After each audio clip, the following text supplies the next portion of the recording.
الجنابہ، جنابت کے مسائل۔ جنابت کہتے ہیں اس حالت کو جو احتلام یا جماع کی وجہ سے پیدا ہوتی، ناپاکی کی حالت۔ یاد رکھیے کہ ان مسائل کو پڑھتے ہوئے ہو سکتا ہے آپ بہت جھجکیں یا سنتے ہوئے بہت جھجک محسوس کریں۔ ایک قدرتی بات ہے، اللہ نے ہر ایک کے اندر ایک حیا رکھی ہے، اور ان کو پڑھانا بھی ایک نہایت مشکل مرحلہ ہے۔ لیکن کیوں پڑھایا جائے، کیوں بتائی جائیں یہ باتیں؟ کیونکہ یہ انسانی زندگی سے متعلق ہے۔ دو صورتیں ہو سکتی ہیں، ایک تو یہ کہ یہ کڑوا گھونٹ پیا جائے اور ان باتوں کی حقیقت معلوم کر کے صحیح طرز عمل اختیار کیا جائے، طہارت کا وہ معیار جو اسلام نے قائم کیا اس پر پورا اترا جائے، کیونکہ اس کے بغیر ایمان مکمل نہیں۔ اور دوسرا یہ کہ ان باتوں کو کھولا نہ جائے، وضاحت نہ کی جائے، بتایا نہ جائے، اور شرم و حیا کا نام لے کر ان سب مسائل کو دبایا جائے۔ 2-4 روز پہلے کسی نے مجھے بتایا ہائیلی کوالیفائڈ لڑکی کے بارے میں کہ اس نے سوال کیا کسی درس دینے والی سے، اور سوال اس بات کے بارے میں تھا کہ وضو کن کن چیزوں سے ٹوٹتا ہے۔ جب اس کو بتایا گیا تو وہ بڑی حیران ہوئی کہ کیا اس سے وضو ٹوٹ جاتا ہے، اور وہ حالت بالکل ایک نارمل حالت ہے جس کا وہ ذکر تھا۔ کہتی ہے کہ میں سر پکڑ کر رہ گئی کہ انجینئر تھی وہ بچی، اتنے سال پڑھنے کے باوجود کیا اس کو واقعی نہیں پتا، یقین نہیں آ رہا تھا کہ واقعی نہیں پتا کہ وضو کس کس چیز سے ٹوٹتا ہے۔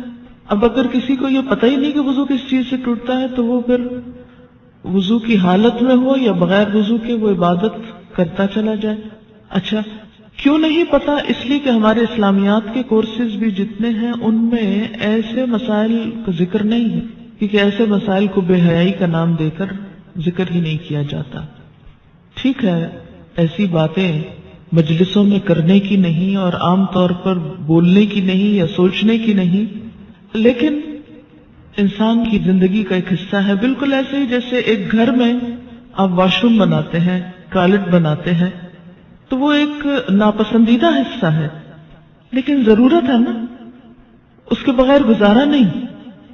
تو اب اگر کوئی شخص بہت خوبصورت گھر بنائے اور وہ اس بات پہ فخر کرے کہ میں نے اس میں ٹوائلٹ نہیں بنائی اس لیے کہ وہ بہت گندی جگہ ہوتی ہے اور میں تو بالکل ناپسند کرتا ہوں کہ کوئی گندی جگہ میرے گھر میں ہو، اور اس کا تو ذکر کرنا ہی ناپسندیدہ ہے، اس لیے میں نے اپنے نقشے سے اس کو نکال دیا، تو ایسا بھلا کس طرح ہو سکتا ہے؟ بالکل اسی طرح جو لوگ ان باتوں کو دین کا حصہ نہیں، دین کے نقشے سے غائب کیے ہوئے ہیں اور پھر سمجھتے ہیں کہ وہ سب ٹھیک کر رہے ہیں، تو یہ درست نہیں۔ ایک اور بات یہ کہ خاتون ہوتے ہوئے ایسی بات کرنا اور پھر اس کو پبلکلی کرنا ایک اور بڑی مشکل ہے۔ تو اس میں بھی ہمارے سامنے ایک رہنمائی موجود ہے۔ حضرت عائشہ رضی اللہ تعالیٰ عنہ اور عام طور پر ازواج مطہرات نے اس طرح کے مسائل جو ہیں وہ پبلکلی بتائے ہیں، سیکریفائس کیا ہے تاکہ دوسرے لوگوں کو ایک رہنمائی ملے۔ ہمارے ہاں مشکل یہ ہے کہ اسلام کے ساتھ تقدس کا ایک ایسا، یعنی انبیاء علیہ السلام ہوں یا ان کی ازدواجی اور ذاتی زندگی، ان سب کو ہم نے تقدس کے ایسے آئینے میں دیکھا ہے کہ جس میں ان کا انسان ہونا نقشے سے نکال دیا گیا، جبکہ ان کی ساری نیکی، تقوی اور پاکیزگی میں خوبصورت بات یہ کہ وہ انسان تھے، اور ہم جیسے ہی تھے انسان ہونے کے ناطے، انسانی ضروریات ہم جیسی تھی، کھانا پینا اور باقی خواہشات وغیرہ۔ لیکن ان کی بڑائی کیوں ہے کہ انہوں نے ان تمام چیزوں کے بارے میں اللہ تعالی کی مرضی کو مکمل طور پر اپنایا۔ ہماری خیر و بھلائی بھی اسی میں ہے کہ ان معاملات میں بھی اللہ اور اس کے رسول صلی اللہ علیہ وسلم کی طرف سے آئی ہوئی رہنمائی کو ہم پوری طرح اپنائیں، تاکہ شرع صدر کے ساتھ، یکسوئی کے ساتھ عبادات ہو سکیں۔ بعض اوقات جب صحیح دین کے مسائل کا علم نہیں ہوتا تو جو حلال امور ہوتے ہیں، جو جائز رخصتیں ہوتی ہیں، وہ بھی نہیں اویل کرتے کہ کہیں گناہ نہ ہو جائے، اور بعض اوقات ان کو گناہ سمجھ کر نہیں کرتے حالانکہ وہ گناہ نہیں ہوتے اور اپنے آپ کو ایک آزادی سے محروم رکھتے ہیں۔ اس لیے کوئی حرج نہیں اگر چند باتیں ایسی سمجھ لی جائیں۔ جنابت کے مسائل۔ جنابت کہتے ہیں ناپاکی کی اس حالت کو جو احتلام اور جماع کی وجہ سے ہوتی ہے۔ احتلام کہتے ہیں ویٹ ڈریم کو، یعنی سوتے ہوئے جسم سے ڈسچارج کا ہونا۔ اس میں مسئلہ یہ ہے کہ عورت یا مرد کو احتلام ہو تو غسل واجب ہو جاتا ہے، اس کی وضاحت آگے آئے گی۔ اگلا مسئلہ ہے مزی کے آنے سے غسل واجب نہیں ہوتا، بلکہ استنجا کر کے وضو کرنا ہی کافی ہے۔ عن علی رضی اللہ عنہ قال كنت رجلا مذاء فكنت استحيي ان اسأل النبي صلی اللہ علیہ وسلم لمكان ابنته فأمرت المقداد بن الأسود رضی اللہ عنہ فسأله فقال يغسل ذکرہ ويتوضأ، رواہ مسلم۔ حضرت علی رضی اللہ تعالیٰ عنہ کہتے ہیں کہ مجھے مزی کی شکایت تھی۔ مزی ہوتا ہے عام حالات میں ویٹ ڈسچارج ہونا۔ میں نبی صلی اللہ علیہ وسلم سے مسئلہ دریافت کرنے میں شرم محسوس کرتا تھا کیونکہ آپ کی بیٹی میرے نکاح میں تھی۔ میں نے حضرت مقداد بن اسود رضی اللہ تعالیٰ عنہ سے درخواست کی کہ وہ رسول اللہ صلی اللہ علیہ وسلم سے مسئلہ دریافت کریں۔ چنانچہ حضرت مقداد رضی اللہ تعالیٰ عنہ نے آپ سے مسئلہ دریافت کیا تو آپ صلی اللہ علیہ وسلم نے فرمایا کہ پیشاب کی جگہ دھو کر وضو کر لیا کرے، اس سے طہارت ہو جاتی ہے۔ یعنی عام ویٹ ڈسچارج جو ہے اس سے ناپاکی یا جنابت نہیں ہوتی، اس میں نہانا ضروری نہیں ہوتا۔ بیوی سے تعلق کرنے سے پہلے یہ دعا مانگنی چاہیے، یعنی جسمانی تعلق مراد ہے۔ عن ابن عباس رضی اللہ عنہما قال قال رسول اللہ صلی اللہ علیہ وسلم لو ان احدکم اذا اراد ان یأتی اہلہ قال بسم اللہ اللہم جنبنا الشیطان وجنب الشیطان ما رزقتنا فإنه إن يقدر بينهما ولد في ذلك لم يضره شيطان أبدا، متفق علیہ۔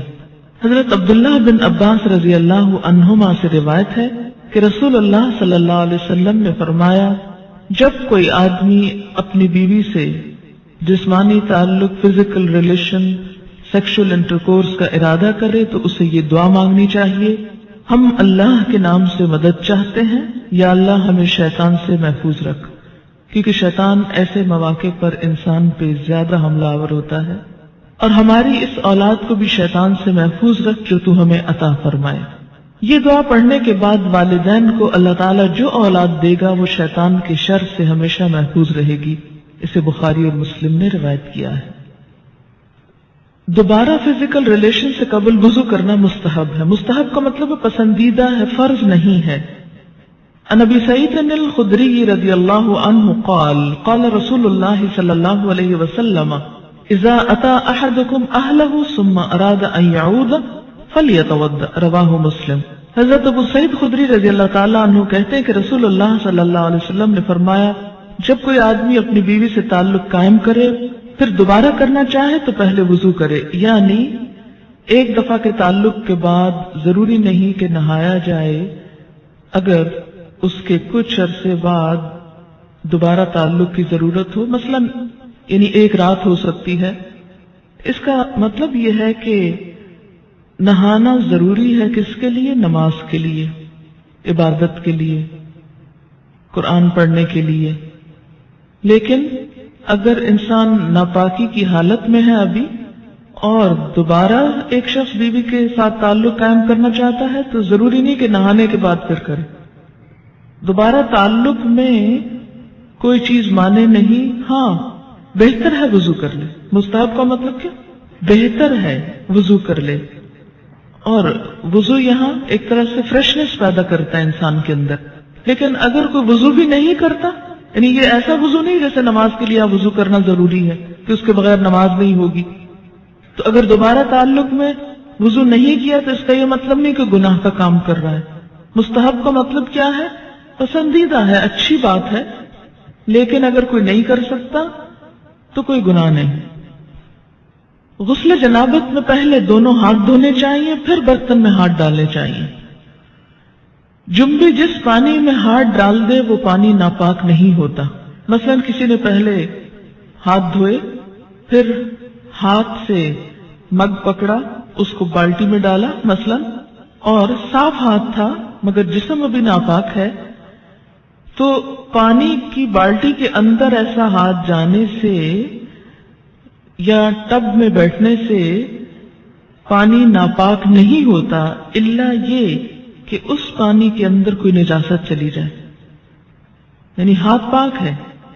اگر ایسے میں کوئی شخص پانی پینا چاہتا ہے اور اس نے گلاس کو ہاتھ لگا دیا اور پانی پی لیا تو کوئی بات نہیں، کیونکہ ہمارے ہاں تو عام طور پہ کانسیپٹ یہ پایا جاتا ہے کہ انسان اتنا ناپاک ہوتا ہے کہ زمین پر قدم بھی نہیں رکھ سکتا اور کسی چیز کو چھو نہیں سکتا اور سب کچھ حرام ہو جاتا ہے. کچھ بھی حرام نہیں ہوتا.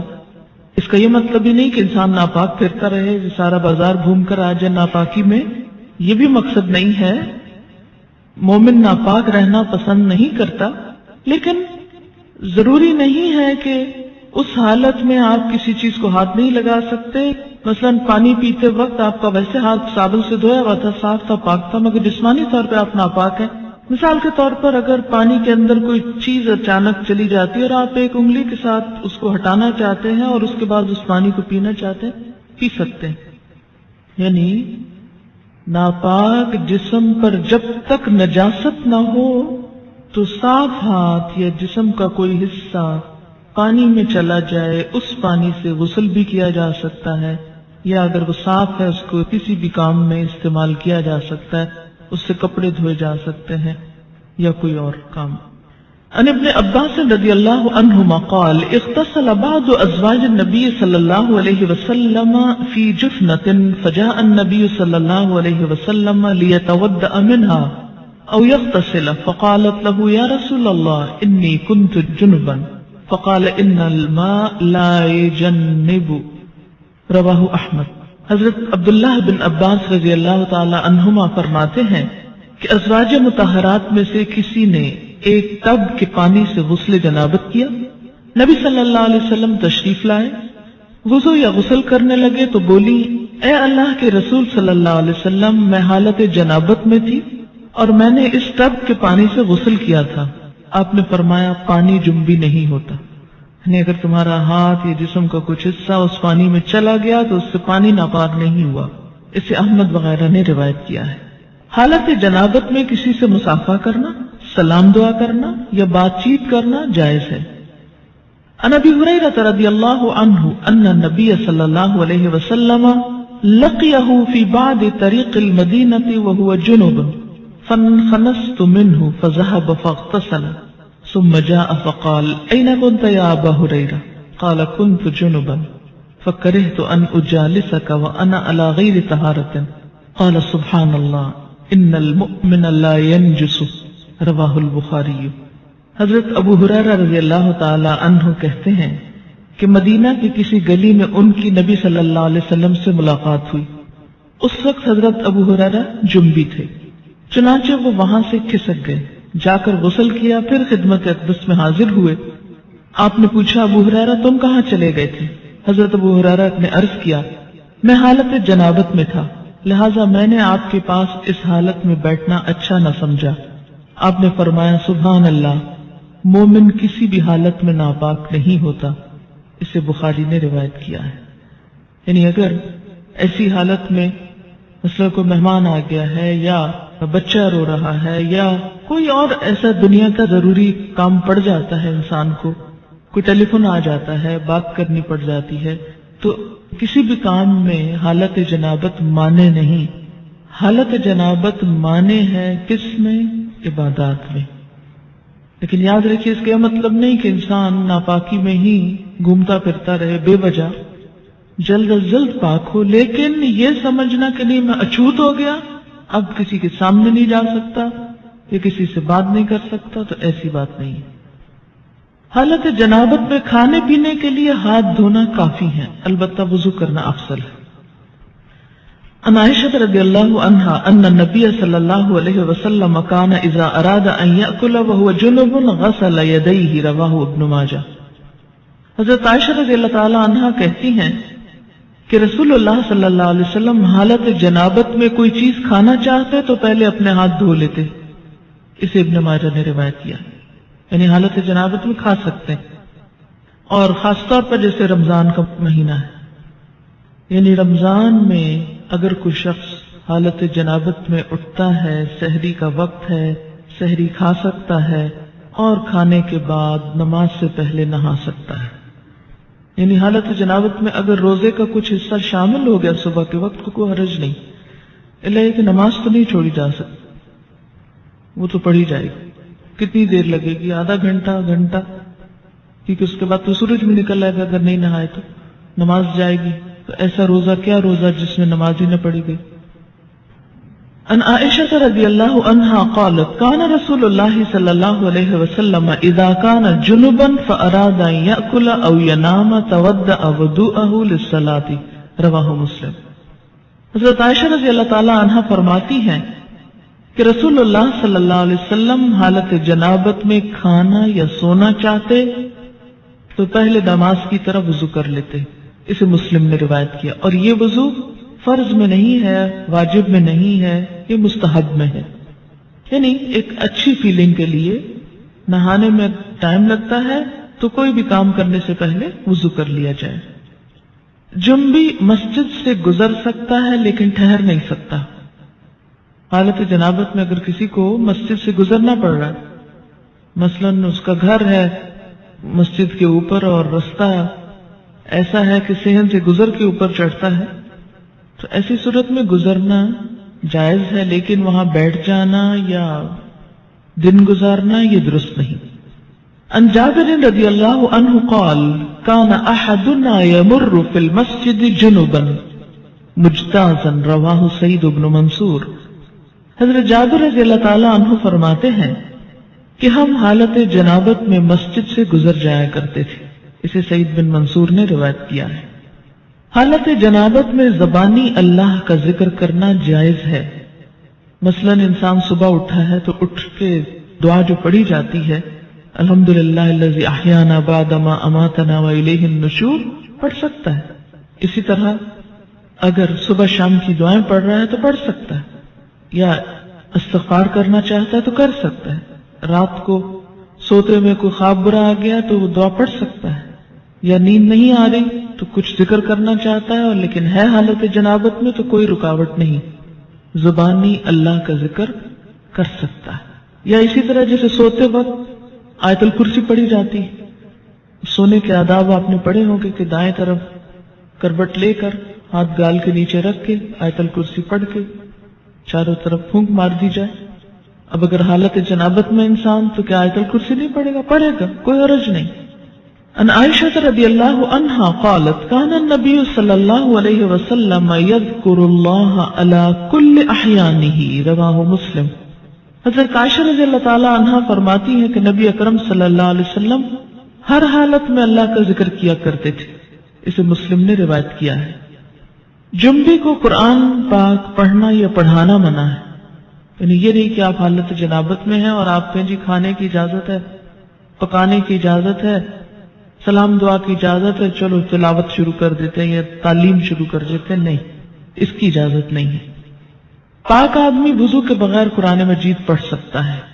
یعنی وضو نہیں ہے لیکن ویسے قرآن کی تلاوت آپ کر رہے ہیں تو ٹیکسٹ کو ہاتھ نہیں لگائیے اور پڑھتے جائیے.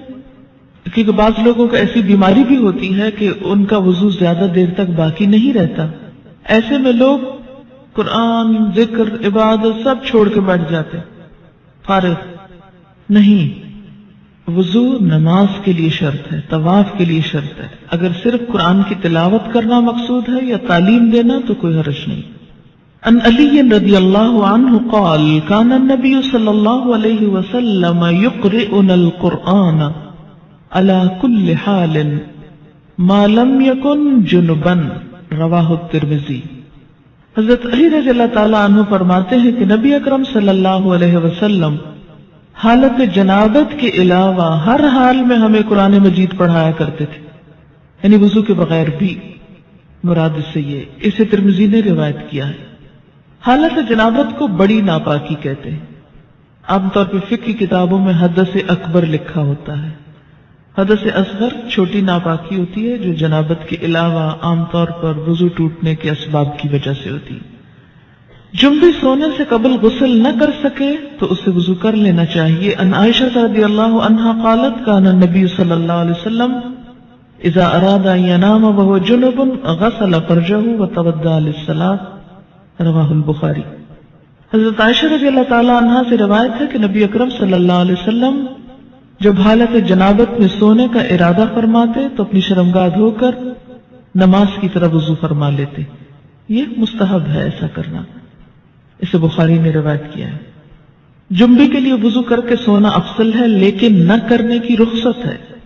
عن ابن عمر رضی اللہ عنہما ان عمر استفتى النبي صلی اللہ علیہ وسلم فقال هل ينام احدكم وهو جنب قال نعم ليتوضأ ثم لينم حتى يغتسل اذا شاء، رواہ مسلم۔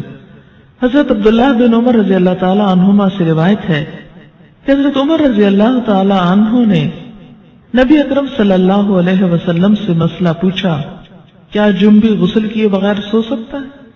آپ نے ارشاد فرمایا، ہاں، وضو کر لے اور سو جائے، پھر جب چاہے اٹھ کر غسل کر لے۔ اسے مسلم نے روایت کیا ہے۔ عن عائشہ رضی اللہ عنہا قالت کان رسول اللہ صلی اللہ علیہ وسلم یجنب ثم ینام ولا یمس ماء حتى یقوم بعد ذلك فیغتسل، رواہ ابن ماجہ۔ حضرت عائشہ رضی اللہ تعالی عنہا فرماتی ہیں کہ رسول اللہ صلی اللہ علیہ وسلم حالت جنابت میں پانی کو ہاتھ لگائے بغیر سو جاتے، یعنی یہ بات بھی ملتی جہاں وضو کر کے سوتے وہاں یہ بھی کہ بسا اوقات وضو بھی نہیں کرتے تھے اور سو جاتے، پھر اٹھ کر غسل فرماتے۔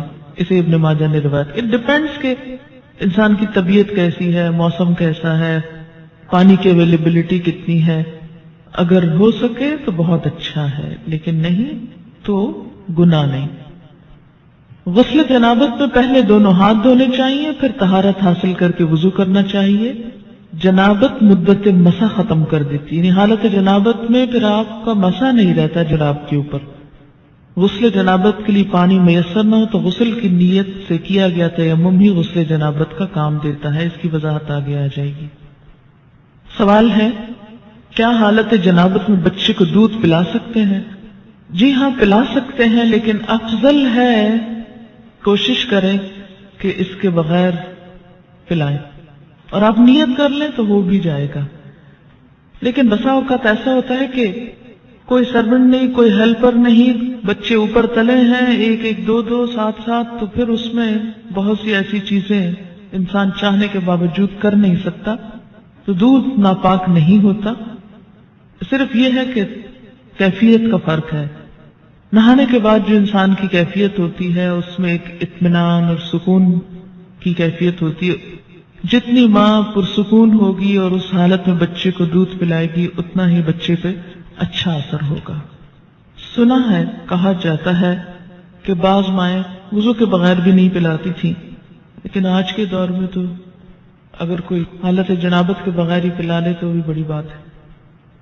حالت جنابت یا ناپاکی کی حالت میں کسی مسجد کو وزٹ کرنے کے لیے جایا جا سکتا ہے۔ مثلا اگر آپ ایز اے ٹورسٹ گئے ہیں ترکی اور طرح طرح کی مسجدیں دیکھ رہے ہیں ایک کے بعد ایک، اور اس میں آپ پیریڈز کی حالت میں ہیں، تو گزرنے کی حد تک گزرتے ہوئے دیکھیں، کوئی حرج نہیں، لیکن بیٹھے نہیں، وہاں زیادہ دیر رکے نہیں۔ جیسے گزرنے کی بات آئی نا، تو ٹورسٹ کے اس حالت میں بھی کیا ہوتا ہے کہ مثلاً آپ گزر رہے ہیں ادھر سے ادھر، اور بالکل عین مصلی کے قریب نہ جائیں، دور دور سے سارا آگے پیچھے دیکھ لیں، کیونکہ ایسے مواقع بھی بعض اوقات نہیں ملتے۔ اس لیے کہ ناپاکی کی حالت میں ایک پاک جگہ پر بیٹھ کر وہ اس کی ایک کیفیت میں فرق آتا ہے۔ حالت جنابت میں اگر غسل سے پہلے کوئی آ جائے اور انسان صاف کپڑے پہن لے تو غسل کے بعد دوبارہ وہی کپڑے پہن سکتے ہیں یا وہ کپڑے ناپاک ہو جاتے ہیں اور کوئی اور کپڑے پہننا ہوتے ہیں؟ نہیں، جب تک کسی کپڑے کو کوئی نجاست لگی ہوئی نظر نہ آئے یا محسوس نہ ہو اس وقت تک وہ کپڑے پاک ہوتے ہیں اور ان کو دوبارہ نہا کر پہن سکتے ہیں۔ ہم نے آج تک ایسے مسائل کا ذکر اپنے گھروں اسکولوں میں کبھی نہیں سنا، اس لیے آج یہ پڑھتے ہوئے بہت مشکل پیش آ رہی ہے۔ اب آپ پڑھاتی ہیں تو بہت سی ٹرمز ایسی ہیں جو کبھی سنی ہی نہیں یا سمجھ ہی نہیں آ رہی. مثلاً احتلام کیا ہوتا ہے؟ یہ ٹرم تو کبھی اردو یا انگلش میں سنی ہی نہیں. لا حول ولا قوت. تو کبھی اردو یا انگلش میں اس طرح مزی ویٹ ڈسچارج کیا ہوتا ہے؟ میں ان میرڈ ہوں، شاید اس لیے بھی چیزیں مجھے سمجھ میں نہیں آ رہی. نہیں، مزی اور احتلام کا تعلق میرڈ یا ان میرڈ ہونے سے نہیں ہے. احتلام ہوتا ہے نیند کی حالت میں کوئی ایسا خواب انسان دیکھے کہ جس کے بعد وہ کافی مقدار میں ویٹ ڈسچارج اپنے جسم پر پائے اور ایسا گمان ہو جیسے خدا نخواستہ سوتے ہوئے پیشاب نکل گیا ہے جسم سے. ٹھیک ہے، خواب یاد ہو یا نہ ہو. جیسے لیکوریا کا ڈسچارج تو خواتین کو عام طور پر معلوم ہی ہے کہ کس طرح ہوتا ہے. جیسے لیکوریا کا ڈسچارج ہوتا ہے ایسے ہی اس سے ذرا زیادہ مقدار میں ڈسچارج جو ہے وہ محسوس ہو سوتے وقت، وہ احتلام ہوتا ہے. یعنی احتلام کا تعلق سونے سے ہوتا ہے، نیند سے. ایک صحابیہ ہے، وہ حضور صلی اللہ علیہ وسلم کے پاس یہی مسئلہ لے کر آئے. کہنے لگی، اللہ کے رسول صلی اللہ علیہ وسلم، کیا عورتوں کو بھی احتلام ہو سکتا ہے؟ یعنی عموماً یہ مردوں کو ہوتا ہے لیکن کیا عورتوں کو بھی ہو سکتا ہے؟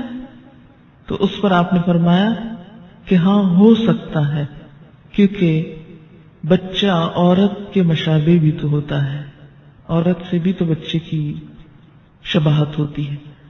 ٹھیک ہے، تو سیکشل انٹرکورس کے بغیر اگر نیند کی حالت میں کوئی خواب دیکھنے یا نہ دیکھنے پر ایسا پانی انسان دیکھے کہ جو زیادہ مقدار میں ہو، عام نارمل روٹین میں جیسے لیکوریا وغیرہ تھوڑا بہت سپاٹنگ ہو گئی، وہ نہیں، زیادہ مقدار میں، اس کو احتلام کہتے ہیں.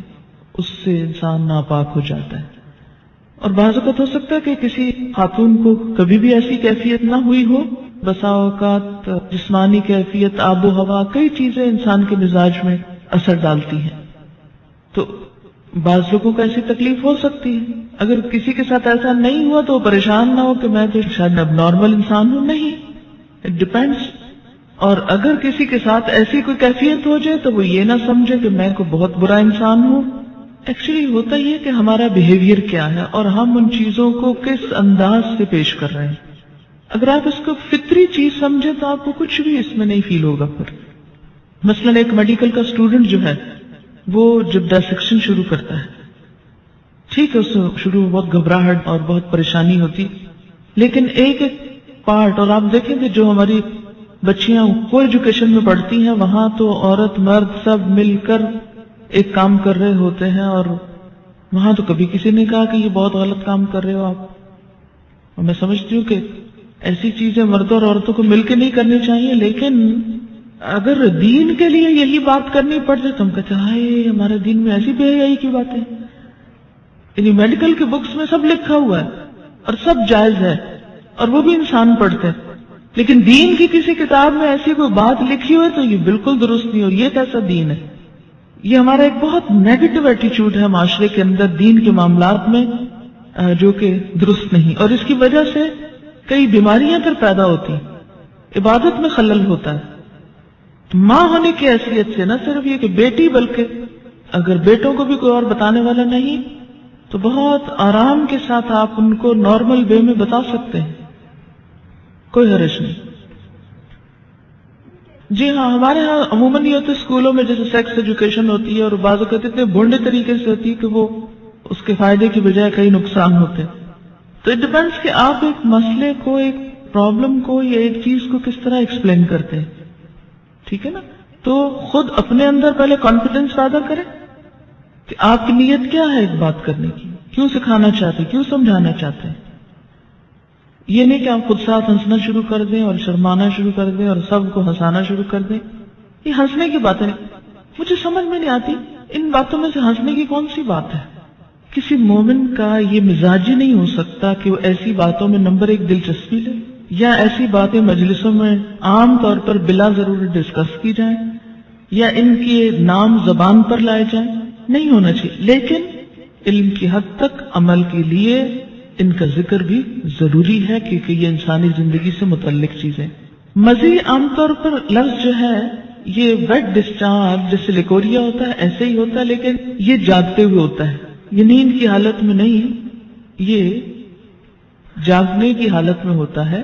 اور اس میں عموماً ایسا ہوتا ہے کہ مثلا کوئی ایسا سین آپ نے دیکھا ہے ٹیلی ویژن میں، یا ایسی کوئی کتاب پڑھی ہے، یا کوئی بھی ایسی چیز کہ جس سے جسم کے اندر خلل آتا ہے، یعنی انسان کے ایموشنز جو ہیں وہ ڈسٹرب ہوتے ہیں، تو ایموشنز کے فرق سے یہ ڈسچارج ہوتا ہے.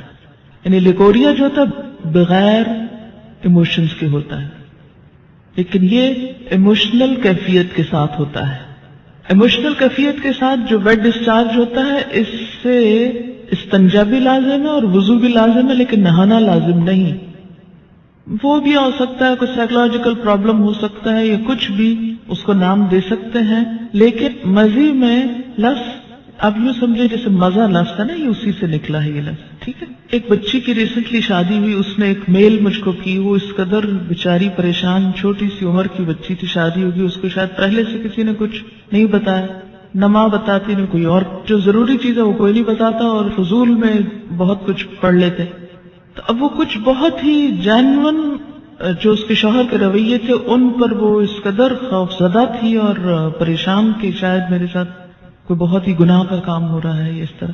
تو ایسا کیوں ہے؟ اس لیے کہ یا تو اس کو اتنا چھپایا گیا اور بتایا ہی نہیں گیا، یا یہ ہے کہ بلو پرنٹس بچے چھپ چھپ کے دیکھیں تو ماں باپ کو خبر نہ ہو. ان رویوں میں بہت نارمل اور بہت فطری انداز میں، نیچرل انداز میں آپ کو بہیو کرنے کی ضرورت ہے. سوال ہے، مزی والا کپڑا دھونے کا موقع نہ ہو اور گھر سے باہر کسی ایسی جگہ پر ہو کہ بدل بھی نہ سکے اور نماز کا وقت آئے تو کیا نماز پڑھ سکتے ہیں؟ اس میں ہر انسان کو اپنی کیفیت کا پتہ ہوتا ہے. یہ بالکل ایسے جیسے لیکوریا کا ڈسچارج ہے، تو اس میں ڈسچارج کے بعد استنجا ضروری ہے. اگر استنجا کرنا ہے آپ کو تو پھر دھونے کا موقع کیوں نہیں آخر؟ اور آگے آپ انشاءاللہ ڈیٹیل پڑھیں گے کہ بعض اس طرح کے سپاٹس جو ہے وہ صرف کھرچنے کریدنے سے ہی، یعنی ان کو اگر رب کر دیا جائے اور جھاڑ دیا جائے تو وہ صاف ہو جاتے ہیں. کیا جنابت کی حالت میں کھانا تیار کیا جا سکتا ہے؟ جی بالکل کیا جا سکتا ہے. ایسا ہے کہ اگر آپ اپنے بچوں کو کوئی چیز بول کے نہیں ایکسپلین کر سکتے کہ جھجک آتی ہے اور بڑے ہو گئے ہیں یہ کچھ، لکھ کر دیجئے. جاگتے ہوئے اگر کچھ خیالات کے بعد اگر کم ڈسچارج، بات یہ ہے کہ کم ہو یا زیادہ ہو، جو ڈسچارج ہے اس کے لیے استنجا اور وضو دونوں ضروری ہے. ایک لڑکی کی ماں نہ تھی، چچی اور کچھ آنٹیز رہتی تھی. جب اس بیچاری کو پیریڈز ہوئے تو اس نے بھائیوں کو بتایا، کیونکہ بھائیوں سے چھوٹی تھی. وہ بھائی پریشان ہو گئے، ڈاکٹر کے پاس لے جانے لگے.